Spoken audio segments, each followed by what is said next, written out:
शुंभ और निशुंभ का आदेश पाकर के धूम्रलोचन 60,000 असुरों की सेना लेकर देवी के सामने गया और बोला कि तुम मेरे साथ स्वेच्छा से चलो तब ठीक है, और नहीं तो मैं तुमको बलपूर्वक ले जाऊंगा। तब देवी बोली कि यदि आप मुझे बलपूर्वक ले जाओगे तो मैं क्या कर सकती हूं। देवी के इतना कहने पर धूम्रलोचन देवी की ओर दौड़ा। तब देवी ने केवल हुंकार भर करके ही धूम्रलोचन की सारी सेना को तहस नहस कर दिया और धूम्रलोचन की मृत्यु हो गई। धूम्रलोचन के वध का समाचार सुनकर शुंभ ने चंड और मुंड नामक 2 महादैत्यों को बुलाकर कहा कि तुम जाओ और उस देवी को पकड़ कर ले आओ। शुंभ की आज्ञा पाकर चंड और मुंड दैत्यों की चतुरंगिणी सेना अस्त्र शस्त्रों से सुसज्जित करके हिमालय पर जाकर अंबिका देवी को पकड़ने का प्रयास करने लगा। अंबिका देवी चारों ओर से शत्रुओं से घिर गई थी। तब अंबिका देवी को बहुत क्रोध आया और क्रोध से देवी का मुख काला पड़ गया, उनकी भ्रुकुटी टेढ़ी हो गई और उसी समय अंबिका देवी की भ्रुकुटी से काली देवी प्रकट हुई। काली के हाथ में तलवार, पाश और खट्वांग था। चीते के चर्म की साड़ी पहने हुई थी। वह काली देवी शत्रु सेना पर टूट पड़ी। उन काली देवी ने दैत्यों की सारी सेना को रौंद डाला, खा डाला और कितनों को ही मार गिराया। अपनी सेना का वध होते देख चंड और मुंड ने काली देवी पर अनेक अस्त्र शस्त्रों से प्रहार किया, परंतु देवी ने चंड और मुंड के उन सभी अस्त्रों को काट गिराया और चंड को उसके केस पकड़ के उसका धड़ मस्तक से अलग कर दिया। अब हुआ क्या, चंड के मरते ही चंड मुंड की सेना इधर उधर भागने लगी।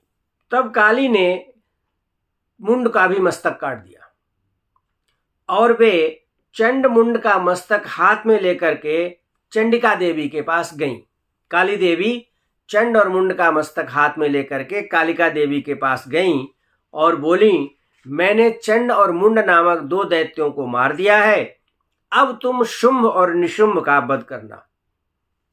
तब चंडिका देवी ने काली देवी से कहा, देवी तुम चंड और मुंड को लेकर के मेरे पास आई हो, इसलिए संसार में तुम्हारा नाम चामुंडा देवी के नाम से विख्यात होगा। चंड और मुंड के मारे जाने और उनकी सेना का संहार हो जाने की खबर सुनकर शुंभ को बहुत क्रोध आया। उसने आदेश दिया कि दैत्यों की पूरी सेना तैयार की जाए। और उस सेना में कौन कौन था? उस सेना में उदायुध नाम के 86 दैत्य सेनापति, कंबु नाम के 84 दैत्य सेनापति, कोटि वीर्य कुल के 50 सेनापति, धौम्र कुल के 100 सेनापति, कालक, दौर्हृद, मौर्य और काल के यसुर थे। इन सब सेनापतियों को आदेश देकर के असुरराज शुंभ स्वयं भी सहस्रों सेनाओं के साथ युद्ध के लिए प्रस्थित हुआ, यानी चल पड़ा। इतनी बड़ी सेना को आते देख चंडिका और काली देवी दोनों मिल गईं, दोनों इकट्ठी हो गई युद्ध करने के लिए। चंडिका देवी ने क्या किया, सर्वप्रथम अपने धनुष की टंकार की। धनुष की टंकार सुनकर के चंडिका देवी के सिंह ने दहाड़ शुरू की, यानी कि सिंह दहाड़ने लगा और चंडिका ने बाद में घंटानाद किया। इससे और भी ज्यादा भयंकर ध्वनि होने लगी। काली ने क्या किया, काली ने अपने विकराल मुख को और अधिक बढ़ा लिया। इसी से काली का एक नाम विजयिनी भी पड़ा।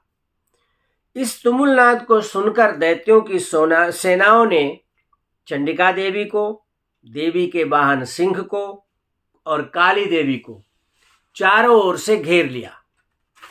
दैत्यों की सेनाओं ने इन देवियों को यानी कि काली देवी, चंडिका देवी और सिंह को चारों ओर से घेर लिया।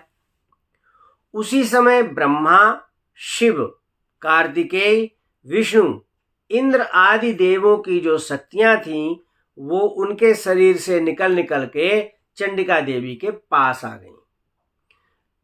कौन कौन सी शक्तियां वो थीं? ब्रह्मा की ब्रह्माणी, हंसयुक्त विमान पर सवारूढ़, अक्षसूत्र और कमंडल हाथ में लेकर के आईं।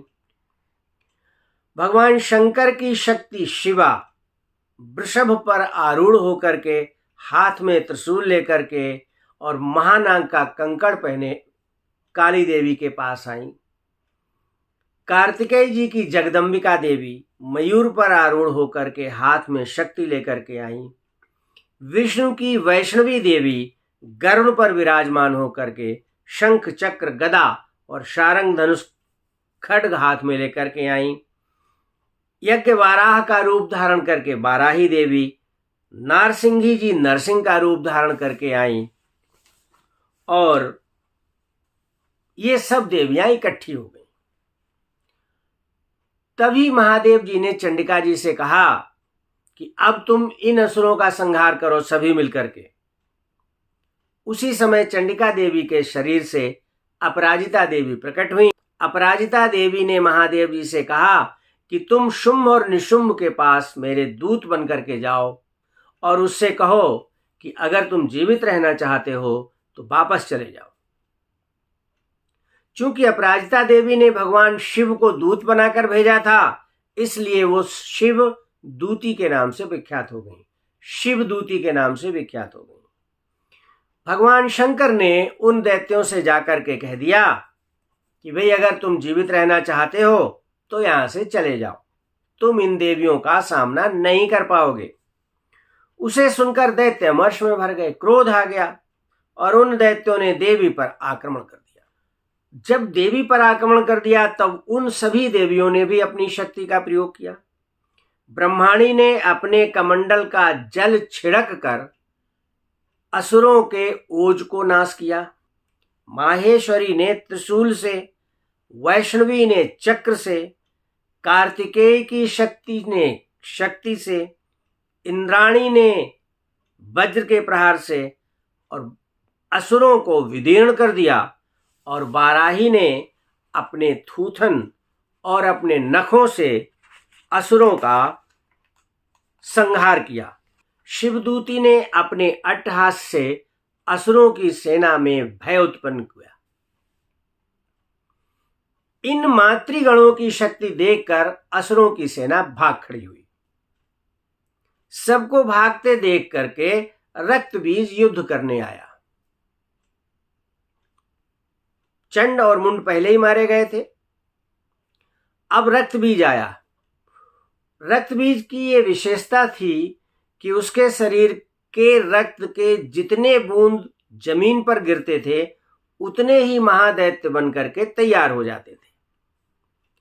अब जब रक्तबीज आया तो रक्तबीज पर सबसे पहले इंद्री ने यानी कि इंद्र की जो शक्ति थी, इंद्राणी या इंद्री ने अपने वज्र से प्रहार किया। उस प्रहार से जो रक्त पृथ्वी पर गिरा उससे अनेकों दैत्य उत्पन्न हो गए। वैष्णवी ने क्या किया कि रक्त बीज पर अपने चक्र से प्रहार किया। यहां भी रक्त बीज का जितना रक्त जमीन पर गिरा उतने दैत्य उत्पन्न हो गए। कौमारी ने शक्ति से, बाराही ने खड्ग से, माहेश्वरी ने त्रिशूल से उस पर प्रहार किया रक्त बीज पर, परंतु जितना शरीर उसका कटता और जितने बूंद रक्त के जमीन पर गिरते उतने ही महादैत्य नए तैयार हो जाते थे। इसलिए उन महाशक्तियों के प्रहार से रक्त बीज नहीं मरा। तब चंडिका ने काली से कहा कि हे चामुंडे, तुम अपना मुख और फैलाओ और मेरे शस्त्र प्रहार से जो रक्त इस रक्त बीज का गिरे उसे तुम अपने मुख में ले लेना।